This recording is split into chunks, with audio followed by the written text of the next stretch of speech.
Shalom famille, j'espère qu'on va bien. Je bénis Dieu pour vos vies.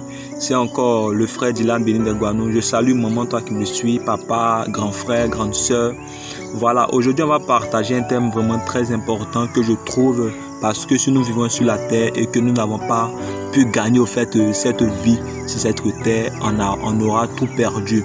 Je parle déjà d'un thème qui doit rassembler, qui doit être dans le quotidien, dans nos mentales chaque jour, afin de pouvoir de ne pas être disqualifié au dernier jour. Et le thème c'est: que sert-il à un homme de gagner le monde s'il perdait son âme? Bien-aimé de Dieu, je vais souligner juste un tout petit propos de Paul qui disait tantôt: je traite durement mon corps pour ne pas être disqualifié au dernier jour. Je veux dire que Paul était quelqu'un, un homme de Dieu à fond dans l'œuvre, dans l'annonce de l'évangile. Mais ce dernier disait tantôt qu'il continue de traiter durement son corps pour ne pas être disqualifié. Je veux dire à quelqu'un tout simplement qu'il est important pour toi de dire non aux choses du monde afin de pouvoir être sauvé comme tout le monde.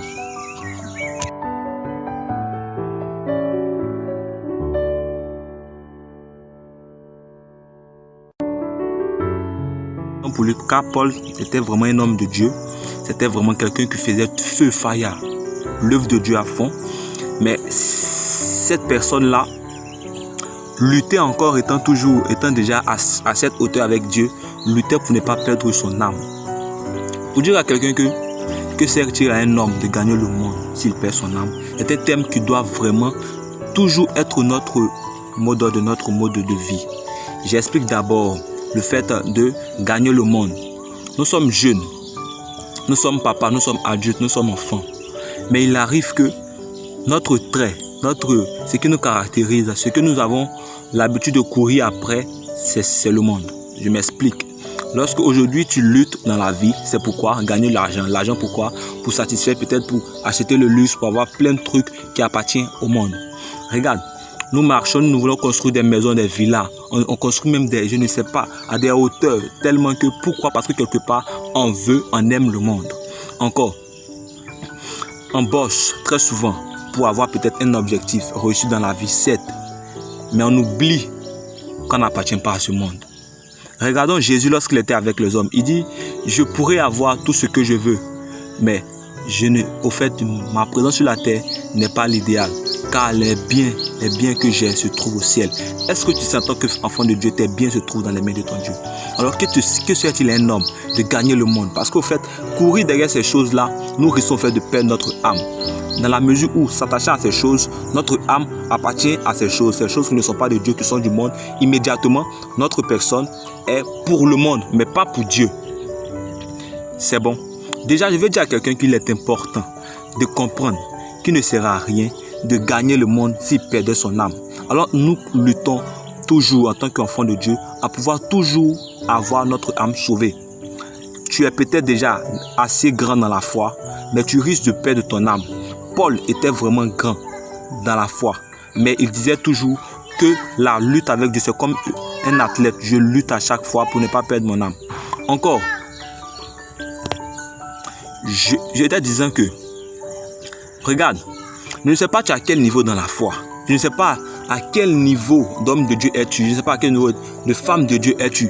Mais j'aimerais juste te dire que Paul, étant à ce stade-là, il luttait encore pour ne pas être disqualifié.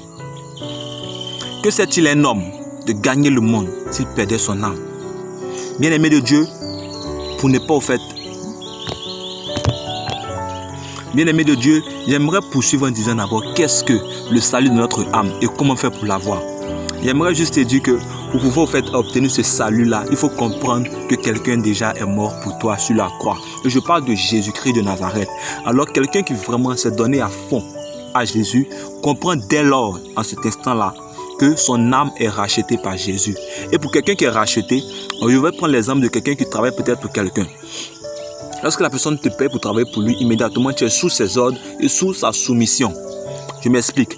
Nous sommes enfants de Dieu et nous avons été rachetés par Jésus le Christ notre Seigneur. Donc immédiatement, nous ne vivons plus pour nous, mais nous vivons pour le Christ. Pour dire à quelqu'un que lorsque nous sommes enfants de Dieu, si tu veux vivre pour toi-même, tu veux vivre pour le monde, ton âme n'est pas rachetée, tu risques de perdre ton âme. Alors l'idéal est de vivre pour Dieu, de vivre en Dieu et de vivre selon la volonté de Dieu. C'est en cela que ton âme ne sera pas perdue. Alors je t'exhorte à pouvoir véritablement marcher avec Dieu, à pouvoir véritablement connaître en qui tu es, connaître plutôt celui avec qui tu vis, celui avec qui tu as décidé de marcher, connaître plutôt Jésus-Christ. Donc l'idéal pour être sauvé, c'est de connaître véritablement celui qui t'a racheté, connaître ses commandements et marcher avec. Car il le dit, mes commandements ne sont pas là pour vous, comme un fardeau pour vous, mais au contraire pour vous alléger. Et vraiment de marcher selon sa volonté. Et rejeter les choses du monde, rejeter les choses qui appartiennent au monde. On en connaît tous. Il y a l'impudicité, il y a la fornication, il y a beaucoup de choses. Prends ta Bible. Tu veux marcher avec Jésus, non? Alors va méditer. Il ne faudrait pas qu'au ciel, dernier jugement, tu sois disqualifié. Je t'invite à t'abonner sur mes pages YouTube, Facebook et Instagram, afin qu'ensemble, on puisse véritablement marcher avec Jésus. Celui-là même qui est le chemin, la vérité et la vie. Que Dieu vous bénisse. De là où vous êtes, je prie maintenant que la grâce et la force du Saint-Esprit soient votre partage, afin de pouvoir véritablement plaire à Dieu et que notre âme puisse être sauvée. God bless you. Que Dieu vous bénisse.